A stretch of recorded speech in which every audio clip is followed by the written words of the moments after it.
बिस्मिल्लाहिर्रहमानिर्रहीम। अस्सलाम वालेकुम स्टूडेंट, आज हम क्लास 9 के एक्सरसाइज 3.3 का क्वेश्चन नंबर 1 सॉल्व करते हैं। क्वेश्चन नंबर 1 है हमारे पास इफ ए बराबर हो 1 2 3 4 फाइंड द फॉलोइंग रिलेशंस। पहले हमने इसके रिलेशन फाइंड करने हैं। State the domain and range of each relation. जो भी हमारे पास रिलेशन होगा उसकी हमने डोमेन और रेंज फाइंड करनी है। ओके, अब ये हमारे पास ए सेट गिवन है। सबसे पहले हम इसकी कार्टेशियन प्रोडक्ट फाइंड करेंगे, ए मल्टीप्लाई बाय ए। ठीक है, ए सेट था हमारे पास 1 2 3 4। इसको हमने मल्टीप्लाई करवाना है 1 2 3 4 के साथ। ओके, अब मल्टीप्लाई कैसे करते हैं? जब मल्टीप्लाई करते हैं तो उसमें हम सबसे पहले हम इस फर्स्ट वाले एलिमेंट्स को लेते हैं। क्या है हमारे पास? 1 है। इस 1 का इन चारों के साथ ऑर्डर पेयर बनाएंगे। ऑर्डर पेयर क्या होता है? ये पेयर होता है 1 1, फिर 1 का 2 के साथ, फिर 1 का 3 के साथ, फिर 1 का 4 के साथ। इसको कहते हैं ऑर्डर पेयर। ठीक है, इसमें फर्स्ट वाला एलिमेंट को हम अगर हम ये लिखें ना एक्स वाई, इसका मतलब फर्स्ट वाला एलिमेंट एक्स एक्सिस का होगा, दूसरा एलिमेंट वाई एक्सिस का होता है ऑर्डर पेयर में। तो फर्स्ट वाले एलिमेंट को हम एक्स का नाम दे रहे हैं, सेकंड वाले को वाई का नाम दे रहे हैं। इस तरह आ जाएंगे। पहले हमने इसको 1 को लिया और इस 1 का हमने सबके साथ क्या बना दिया? पेयर बना दिया। अब हम इस 2 को लेंगे, 2 का सबके साथ क्या बनाएंगे? पेयर बनाएंगे। चले 2 लेते हैं। ठीक है, क्या आ जाएगा? 2 1 2 2। उसके बाद 2 3 2 4। ओके, अब इस 2 के भी हमने सबके साथ पेयर बना दिए। अब हम ले लेते हैं आगे 3 को। अब 3 को लेंगे, सबके साथ पेयर बनाएंगे। 3 1 3 2 3 3 3 4। ओके, अब हम लेंगे इस 4 को और 4 का सबके साथ पेयर बना देंगे। तो क्या आ जाएगा? 4 1 4 2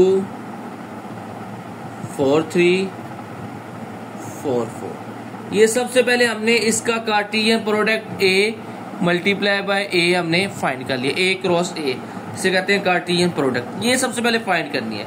इसके बाद अब हमने ये जो गिवन कंडीशन है ना, इसके मुताबिक अब हमने इसके रिलेशन लिखने हैं। ठीक है, तो अब हमने इसके रिलेशन लिखने हैं। तो वो क्या आ जाएंगे हमारे पास? इसके मुताबिक हमने लिखने हैं रिलेशन। ठीक है, अब हमने इसके मुताबिक इसके क्या लिख देने हैं? रिलेशन लिख देने हैं। ये क्या कहती है कंडीशन? एक्स वाई कैसे होने चाहिए? जिसमें वो दोनों एलिमेंट्स आपस में क्या हो? इक्वल हो। तो कौन कौन से आ जाएंगे? ये देखो, पहला तो हमारे पास ये आ जाएगा 1 1। इसमें फर्स्ट वाला भी और सेकंड वाला दोनों सेम है। और दूसरा आ जाएगा ये 2 2। ठीक है, पहला और दूसरा सेम। फिर क्या आ जाएगा हमारे पास? 3 3। और क्या आ जाएगा? 4 4। सिर्फ ये वाले एलिमेंट्स आएंगे हमारे पास। पहला था 1 1 2 2 3 3 4 4। ठीक है, ये हमारे पास आ गया। अब उसने क्या कहा था? इसकी डोमेन और रेंज बतानी है। ये रिलेशन की इसकी हमने डोमेन और रेंज बतानी है। सबसे पहले हम इसकी बताते हैं डोमेन।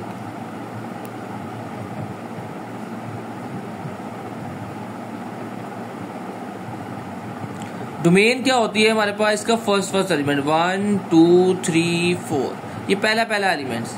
तो ये आ गई हमारे पास इसकी डोमेन। और रेंज क्या होती है हमारे पास? इसका सेकंड एलिमेंट।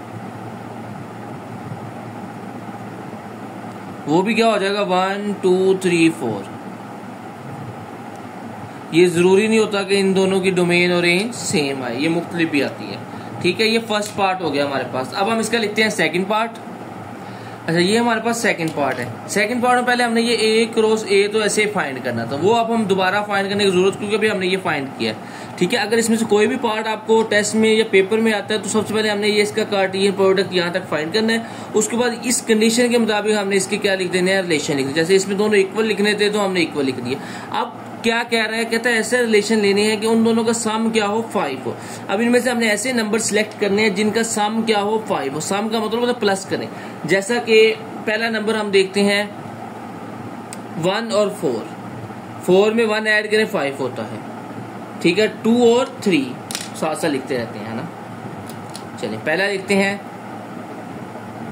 1 3, दूसरा क्या आ गया हमारे पास 2 3, नेक्स्ट 2 3 2, ठीक है, क्योंकि ये दोनों आपस में इक्वल नहीं होते, ऑर्डर पेयर में ये आपस में इक्वल नहीं होते, क्योंकि पहला एलिमेंट x का होता है, दूसरा y का होता है। इसमें x2 है, इसमें x3 है, तो आपस में इक्वल ये नहीं है। अच्छा, ये भी बात होगी। इसके बाद 4 1 और कोई भी नहीं है। अब हम इसकी डोमेन और रेंज लिखते हैं, ठीक है। पहले लिखते हैं डोमेन,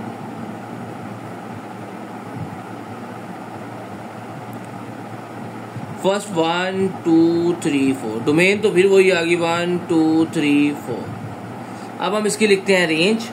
रेंज देखते हैं क्या आती है, नजर आ रहा है ना। अच्छा जी, रेंज हमारे पास क्या होगी 3 2 1, इसका मतलब 1 2 3 तरतीब में लिख लेते हैं, ठीक है। देखो ना 1 आया था, दूसरा एलिमेंट रेंज होता है 2 3 3, ठीक है। दूसरा एलिमेंट हमारे पास रेंज होता है, तो 1 2 3 इसकी क्या आ गई, रेंज आ गई। अब हम करते हैं इसका थर्ड पार्ट। अच्छा, ये हमारे पास थर्ड पार्ट है। थर्ड पार्ट क्या कह रहा है हमारे पास, कहता है x plus y less than 5। अब हमने इसमें से ऐसे एलिमेंट लेने हैं जिनका सम जो हो वो लेस देन 5 हो। जैसा कि लेस देन 5, ये तो काफी आ जाएंगे। जैसा कि हम लिखते हैं 1 1, ठीक है, 1 2 1 3, ठीक है। 1 4 नहीं आएगा क्योंकि उन दोनों का सम क्या होता है 5 होता है। 2 1 2 2 2 3 5 होता है। 2 4 6 होता है। 3 1 3 2 5 होता है। 3 3 6 होता है। 3 5 7 होता है। 4 1 5 और इनमें कोई भी नहीं आएगा, ठीक है, क्योंकि सारे या 5 होंगे या 5 से ग्रेटर होंगे। तो ये वाली वैल्यू आ गई 1 1 1 2 1 3 2 1 2 2 3 1, ठीक है।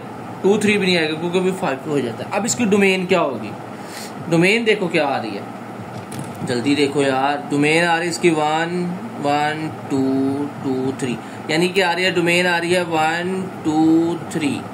अब इसकी रेंज देखते हैं क्या आती है। रेंज को देखें तो वो 1 2 3, देखो 1 2 3 1 2 1, यानी 1 2 3 इसकी रेंज भी आ गई। ओके, अब हम करते हैं इसका फोर्थ पार्ट। वो कहता है x प्लस वाई आपने ऐसा लेना है जो ग्रेटर देन 5 हो। कितना हो, ग्रेटर देन 5 हो। आप देखो इसमें 1 1 नहीं, 2 होता है। 2 1 3 होता है। 4 5 नहीं, 3 4 5 नहीं, 2 4 6 ये आएगा। पहला आएगा हमारे पास 2 and 4, तो ये हमारे पास फर्स्ट वाला आ गया 2 4। सेकंड 3 1 नहीं, 3 2 नहीं, 3 3 3 3, आगे 3 4, नेक्स्ट 4 1 नहीं, 4 2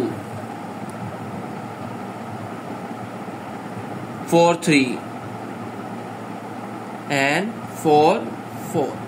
तो ये हमारे पास नंबर आ जाएंगे। 2 4 6 होता है। 3 3 6 होता है। 3 4 7 होता है। 4 2 6 होता है। 4 3 7 4 4 8। तो ये हमारे पास नंबर आ गए हैं जो इस सेट में आएंगे। अब इसकी डोमेन क्या होगी डोमेन होता है हमारे पास फर्स्ट एलिमेंट। इसका देखो 2 3 4, तो इसकी डोमेन है हमारे पास 2 3 एंड 4। अब इसकी रेंज की बात करते हैं। अगर आप गौर करो इसकी रेंज 4 3 4 2 4 3, यानी कि हमारे पास आ रहा है 2 3 एंड 4। ये इसकी क्या आ गई, रेंज आ गई। इस तरह हमारा क्वेश्चन नंबर 1 कंप्लीट हो गया। ये हमारे पास क्वेश्चन नंबर 2 है। इसमें 4 डायग्राम हमारे पास गिवन है। हमने बताना है कि ये डायग्राम फंक्शन है और फंक्शन की कौन सी टाइप है। ठीक है, अब हमारे पास जो फंक्शन की पहली टाइप होती है इनटू फंक्शन होता है। ठीक है, उसमें क्या होता है फंक्शन की ये ऐसी टाइप है, चलो मैं आपको दिखा देते। ये आ गया फंक्शन हमारे पास ऐसा होता है कि जिसमें हमारे पास ये जो डोमेन ऑफ वैल्यू है ना, ये वाली वैल्यू हमारे पास रिपीट नहीं होनी चाहिए। फंक्शन की पहली कंडीशन ये है, और दूसरी कंडीशन ये है कि ये जो है ना सेट डोमेन, ये इस सेट ए के बराबर होनी चाहिए। और अच्छा, और तीसरी कंडीशन हमारे पास ये है कि हमारे पास ये जो पहली थी हमारे पास रिपीट नहीं होनी चाहिए, यानी एक वैल्यू का एक वैल्यू के साथ पेयर होना चाहिए। ठीक है, इसका किसी भी दो वैल्यू के साथ पेयर नहीं बनना चाहिए, यानी रिलेशन नहीं होना चाहिए। ठीक है, और दूसरा ये था कि हमारे पास इसमें जो है हमारे पास ये जो सेट है ना, ये जो डोमेन है इसकी, ये सेट ए के बराबर होनी चाहिए, देन वो हमारे पास फंक्शन होता है। अब इनटू फंक्शन कौन सा होता है? ऐसा फंक्शन होता है जिसमें हमारे पास सेट बी का कोई एक ना आधा एलिमेंट्स हमारे पास रिमेनिंग रह जाता है। ठीक है, रेंज ऑफ फंक्शन जो है वो सेट बी के बराबर नहीं होती। उसके बाद दूसरी टाइप है इसकी one two one. One two one में क्या होता है, एक एलिमेंट्स का एक एलिमेंट्स के साथ हमारे पास क्या होता है, रिलेशन होता है। ठीक है, इसके बाद हमारे पास आ जाती है onto function. Onto function में हमारे पास क्या होता है, ऑन टू फंक्शन में हमारे पास ये जो सेट बी है, इसकी जो रेंज है, रेंज जो है वो सेट बी के इक्वल होती है। ठीक है, और जो होता है बाइजेक्टिव फंक्शन, उसमें जो रेंज है वो सेट बी के इक्वल होती है। उसके साथ साथ वन टू वन फंक्शन भी होता है, यानी एक का एक के साथ रिलेशन होता है। चलें, ये तो मैंने अब थोड़ा सा आपको ओवरव्यू दे दिया है, इस पे हम एक नेक्स्ट वीडियो भी बनाएंगे फंक्शन और फंक्शन की टाइप के ऊपर, उसमें हम डिटेल में डिस्कस करेंगे। चलिए, ये आ गया। अब हमने सबसे पहले देखना ये फंक्शन है कि नहीं है। ये फर्स्ट वाला सेट हमारे पास फंक्शन नहीं है। क्यों नहीं है? क्योंकि ये जो फर्स्ट वन है ना, सेट ए का एलिमेंट्स हमने कहा रिपीट नहीं होना चाहिए। ये दो सेट के साथ क्या बन रहा है, इसका रिलेशन बन रहा है। ठीक है, ये जो डोमेन के एलिमेंट्स होते हैं, ये सेट ए के एलिमेंट्स होते हैं, किसी एक सेट के साथ रिलेशन बनाते हैं। इसका मतलब है ये क्या है हमारे पास, नॉट फंक्शन। जब ये फंक्शन ही नहीं है तो ये टाइप में कैसे आएगा? ओके, चलें इस पे आ जाते हैं। ये देखो, ये ए का 1 के साथ है, बी का 3 के साथ है, सी का 5 के साथ है। ये क्या है, ये वन टू वन रिलेशन है इनका। तो इसका मतलब है ये एक तो ये वन टू वन फंक्शन है, क्योंकि एक वैल्यू का एक वैल्यू के साथ बन रहा है। और दूसरा ये क्या है हमारे पास, ये ऑन टू भी है, क्योंकि ये जो सेट बी है ये रेंज के बराबर आ रहा है। सेट बी का कोई भी एलिमेंट्स बाकी नहीं बच रहा। ऐसा फंक्शन जो ऑन टू भी हो और वन टू वन भी हो, वो हमारे पास क्या होता है, वो बाइजेक्टिव फंक्शन होता है। ओके, जो ऑन टू भी हो और वन टू वन भी हो, वो क्या होता है, बाइजेक्टिव फंक्शन होता है। ओके, ये फंक्शन है और फंक्शन की कौन सी टाइप है, बाइजेक्टिव फंक्शन है। चलिए थर्ड वाले की बात कर लेते हैं। ये भी वन टू वन भी है और ऑन टू है, ये भी बाइजेक्टिव है। ये तो सेम ही दे दिया उन्होंने। ठीक है, बाइजेक्टिव फंक्शन। चलिए थर्ड की बात करते हैं। इसको अगर आप देखो, ये एल का एक्स के साथ बन रहा है, एम का एक्स के, वन टू वन तो नहीं है, और एन का किसके साथ बन रहा है, जी के साथ बन रहा है। तो ये एक एलिमेंट्स हमारे पास बच भी रहा है। ये कौन सा फंक्शन था जिसमें हमारे पास सेट बी का एलिमेंट्स रिमेनिंग रह जाता है? अगर आप और करो तो ये देखो, इनटू फंक्शन जो होता है ना, उसमें हमारे पास एक या दो एलिमेंट्स रिमेनिंग रह जाते हैं, यानी सेट रेंज जो है वो सेट बी के बराबर नहीं होती। तो इसका मतलब ये हमारे पास कौन सा फंक्शन आ गया है, ये आ गया इनटू फंक्शन। ओके, सिर्फ क्वेश्चन नंबर 2 में हमने यही बताना था कि ये फंक्शन है, और फंक्शन है तो ये कौन सी टाइप है। अब हम करते हैं इसका क्वेश्चन नंबर 3। क्वेश्चन नंबर 3 है हमारे पास, वो कह रहा है कि इफ जी ऑफ एक्स बराबर हो 3x + 2, एच ऑफ एक्स बराबर हो x² + 1। इसके फर्स्ट पार्ट में कह रहा है फाइंड करें g ऑफ 0। हमने जस्ट क्या करना है, इस x की जगह क्या पुट कर देना है, g ऑफ x था हमारे पास 3x + 2, हम क्या करेंगे, इस x की जगह क्या पुट कर देंगे 0, तो ये आ जाएगा हमारे पास g ऑफ 0 बराबर आ गया 2 के। ओके, अब हम करते हैं दूसरा पार्ट इसका। उसमें वो कह रहा है g ऑफ -3, तो इसका मतलब है इस x की जगह अब हम क्या पुट कर देंगे, -3, तो ये क्या आ जाएगा, 3 तो वैसे ही आ जाएगा, इसकी जगह x की जगह क्या आ जाएगा, -3, और प्लस 2, 3 3 9 प्लस 2, 9 में से 2 माइनस करेंगे तो ये आ जाएगा -9 प्लस 2 करेंगे तो हमारे पास आंसर आ जाएगा -7। ओके, अब हम करते हैं इसका नेक्स्ट पार्ट। वो क्या है हमारे पास 3 वाला पार्ट है हमारे पास g ऑफ 2/3, यानी इस x की जगह हमने क्या पुट कर देना है 2/3, 3x की जगह आ जाएगा 2/3 प्लस 2। अब देखो ये 3 और ये 3 आपस में कैंसिल हो गए तो बाकी क्या रह जाएगा हमारे पास 2 प्लस 2, 2 में 2 ऐड करेंगे तो ये हमारे पास क्या आ गया 4 आ गया। ओके, नेक्स्ट पार्ट की तरफ चलते हैं। ये है h ऑफ 1, यानी अब हम इस x की जगह क्या पुट कर देंगे 1। 1 का स्क्वायर क्या होता है 1 प्लस 1, 1 में 1 ऐड किया तो हमारे पास क्या आ गया 2 आ गया। तो h ऑफ 1 हमारे पास क्या आ गया 2 और ये हमारे पास क्या आ गया था 4। ठीक है, अब हम करते हैं इसके नेक्स्ट पार्ट। ये आ गया हमारे पास क्वेश्चन नंबर 3 का 5th पार्ट, h ऑफ -4, यानी इस x की जगह अब हम क्या पुट कर देंगे -4। ठीक है, तो क्या आ जाएगा -4 का स्क्वायर प्लस 1, -4 का स्क्वायर होता है 16 प्लस 1 तो हमारे पास 17 इसका क्या आ गया आंसर आ गया। चलें ठीक है जी, ये तो आ गया हमारे पास 17। अब हम इसको कर लेते हैं h -1/2, h ऑफ -1/2। अब हमने इस x की जगह क्या लिखना है -1/2 का स्क्वायर प्लस 1। 1 का स्क्वायर क्या होता है 1 ही होता है और 2 का स्क्वायर क्या होता है 4। अब इस फ्रैक्शन को कैसे सोल्व करते हैं, इस फ्रैक्शन को हम इस तरह सोल्व करते हैं कि ये 4 इस 1 से मल्टीप्लाई हो जाता है, ठीक है, और डिनोमिनेटर में आ जाता है 4 1 4 और 4 में 1 ऐड करेंगे 5/4 हमारे पास क्या आ जाएगा आंसर आ जाएगा। ठीक है, इस तरह हमारा क्वेश्चन नंबर 3 कंप्लीट हो गया। अब हम करते हैं इसका क्वेश्चन नंबर 4। ये हमारे पास क्वेश्चन नंबर 4 है। क्वेश्चन नंबर 4 क्या कहता है कि गिवन ये है कि f ऑफ x बराबर है ax प्लस b प्लस 1 के। कहता है f ऑफ 3 8 के बराबर है और f ऑफ 6 बराबर है 14 के। a और b फाइंड करो। पहले हम इस x की जगह 3 पुट करते हैं, put x is equal to 3 in, हमने इसको इक्वेशन 1 का नाम दिया है, 1 का नाम, इसमें हमने f की जगह क्या पुट, x की जगह क्या पुट करते हैं सिर्फ 3, तो a x की जगह आ जाएगा 3 प्लस b प्लस 1। ओके, अब देखें f ऑफ 3 किसके बराबर है 8 के, तो 8 बराबर आ जाएगा 3a plus b plus 1। 3a plus b equal to, ये 8 है और ये 1 इधर आए क्या हो जाएगा माइनस हो जाएगा, तो 3a प्लस b बराबर आ जाएगा 7 के। इसको हम नाम दे देते हैं इक्वेशन 2 का। ओके, अब करते हैं पुट x इक्वल टू, दूसरी वैल्यू कौन सी गिवन थी x 6 की, 6 इन इक्वेशन 1, इसमें पुट करना है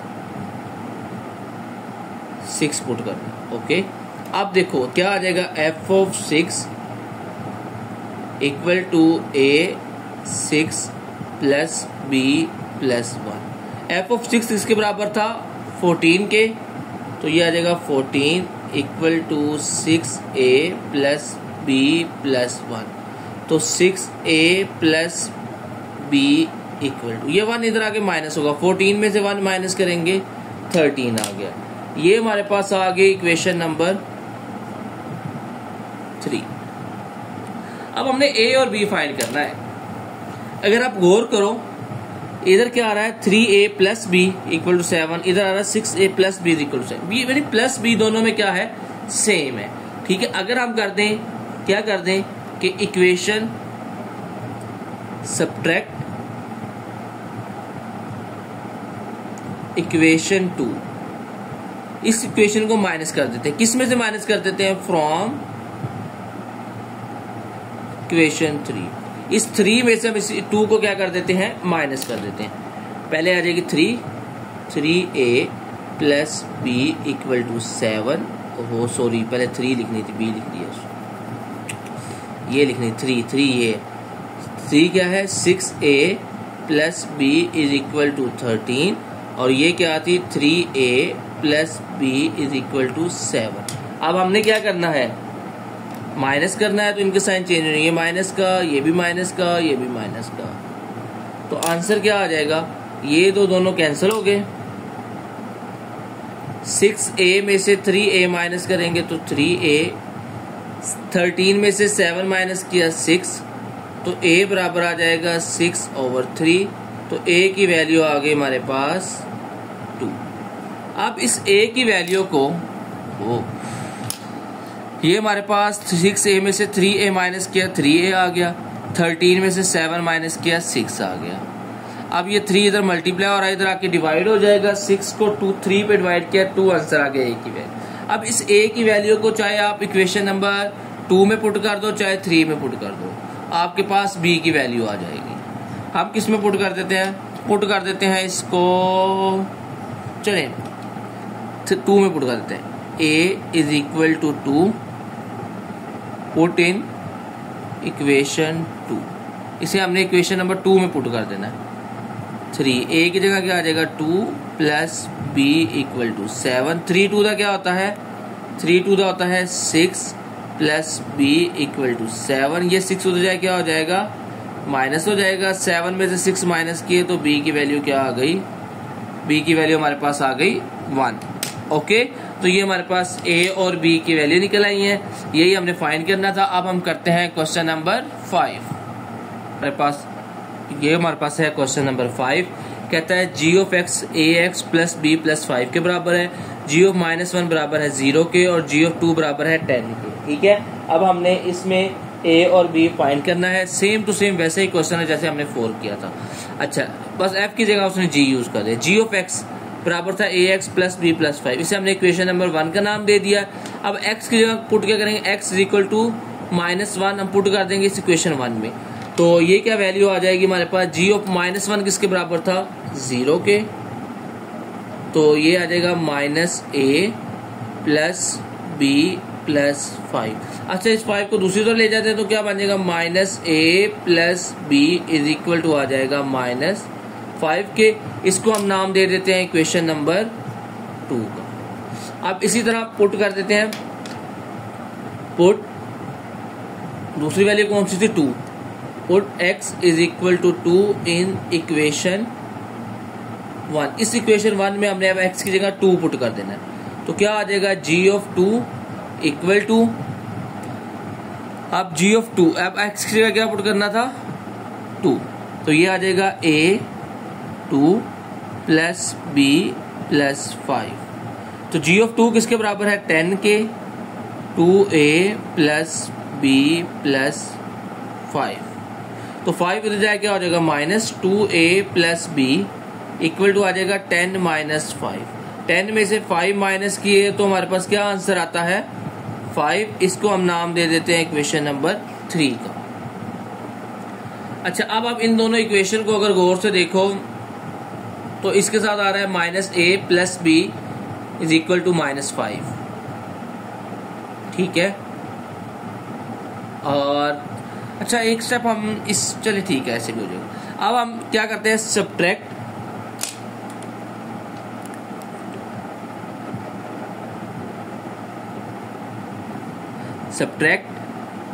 इक्वेशन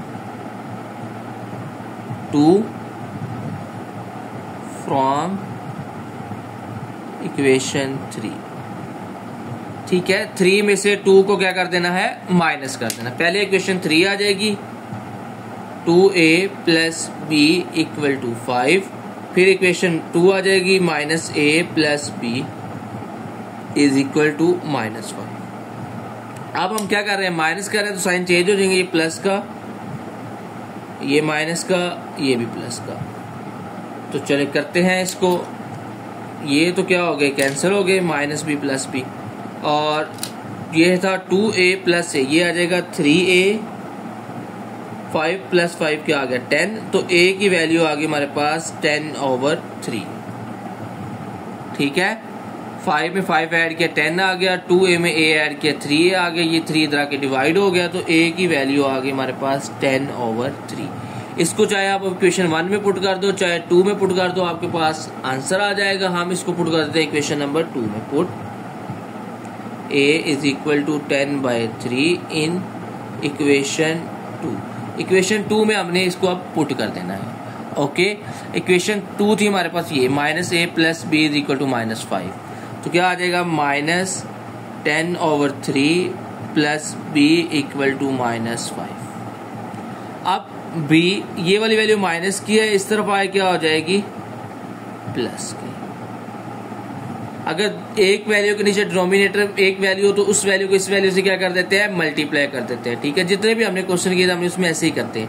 ये डायरेक्ट मेथड होता है, ये शॉर्टकट मेथड होता है। 3 5 दा 15 प्लस 10/3। अब 15 में से 10 माइनस करेंगे, -5/3 हमारे पास आंसर आ जाएगा। ये हमारे पास a और b क्या हो गया फाइंड हो गया। अब हम करते हैं इसका क्वेश्चन नंबर 6। क्वेश्चन नंबर 6 आ गया हमारे पास, कहता है f ऑफ x बराबर है 5x प्लस 2 और f ऑफ x की वैल्यू है 32। Find the x, x find करना हमने। f ऑफ x है हमारे पास 5x प्लस 2। अब f ऑफ x की वैल्यू क्या है 32, तो इसकी जगह क्या आ जाएगा 32 इज इक्वल टू आ जाएगा 5x प्लस 2। ये 2 इधर प्लस का है, इधर आ क्या हो जाएगा माइनस का। 32 में से 2 माइनस करेंगे, ये आ जाएगा 30। 5 इधर मल्टीप्लाई हो रहा है, इधर आ क्या हो जाएगा डिवाइड हो जाएगा। 30 को 5 पे डिवाइड करेंगे, 5 1 दा 5, 5 6 दा 30 होता है, तो x की वैल्यू हमारे पास क्या आ जाएगी 6। ओके, अब हम करते हैं क्वेश्चन नंबर 7। क्वेश्चन नंबर 7 है हमारे पास, f ऑफ x बराबर है cx स्क्वायर प्लस d के और f ऑफ 1 की वैल्यू है 6, f ऑफ -2 की वैल्यू है 10। कहता है c और d फाइंड करें। ये हमारे पास f ऑफ x है, इसे हमने इक्वेशन नंबर 1 का नाम दे दिया जैसे पिछले क्वेश्चन में किया था। x की जगह पुट करेंगे अब 1, क्योंकि 1 और -2 की वैल्यू, पहले 1 पुट करेंगे फिर -2 पुट करेंगे, फिर हमारे पास 2 इक्वेशन आ जाएगी, उन्हें साइमल्टेनियसली सोल्व कर देंगे। चलें जी, f ऑफ 1 की वैल्यू क्या है 6, 1 का स्क्वायर क्या होता है 1 को c से मल्टीप्लाई करेंगे c प्लस d। इसका मतलब है c प्लस d बराबर आ गया 6 के। अब दूसरा अब हम -2 पुट करेंगे। Put x is equal to -2 in equation 1, इसको नाम दे देते हैं इक्वेशन 2 का। अब इस x की जगह हमने क्या पुट कर देना है -2, तो ये आ जाएगा f ऑफ -2 इक्वल टू आ जाएगा c -2 का square plus d। f of -2 किसके बराबर था 10 के, 10 इक्वल टू आ जाएगा 4c प्लस d। ओके, इसको हम नाम दे देते हैं पहले तरतीब 4c plus d is equal to 10। इसको हमने नाम दे दिया इक्वेशन नंबर 3 का। ओके, अब अगर आप इस इक्वेशन 2 को और इक्वेशन 3 पे गौर करना है, इक्वेशन 2 पे और इक्वेशन 3 पे गौर करो तो इसमें आ रहा है c plus d is equal to 6, 4c plus d is equal to 6। दोनों में डी क्या आ रहा है सेम आ रहा है। अगर हम इक्वेशन 3 में से माइनस कर दें इक्वेशन 2 को, ठीक है, इस तरह भी लिख सकते हैं, ऐसे लिख सकते हैं सब्ट्रैक्ट इक्वेशन 2 फ्रॉम इक्वेशन 3, जिस तरह आपका दिल करे वैसे लिख लेना है। अब हमने पहले इक्वेशन 3 आएगी 4c plus D equal to 10, उसके बाद इक्वेशन 2 आ जाएगी c plus d is equal to 6। Minus कर रहे हैं तो साइन चेंज हो जाएंगे, माइनस माइनस माइनस। ओके, तो ये आ जाएगा हमारे पास, ये तो दोनों कैंसिल हो गए। 4c में से c माइनस करेंगे 3c और 10 में से 6 माइनस किया 4, तो c की वैल्यू आ गई हमारे पास 4/3। 4/3 हमारे पास क्या आ गया c आ गया।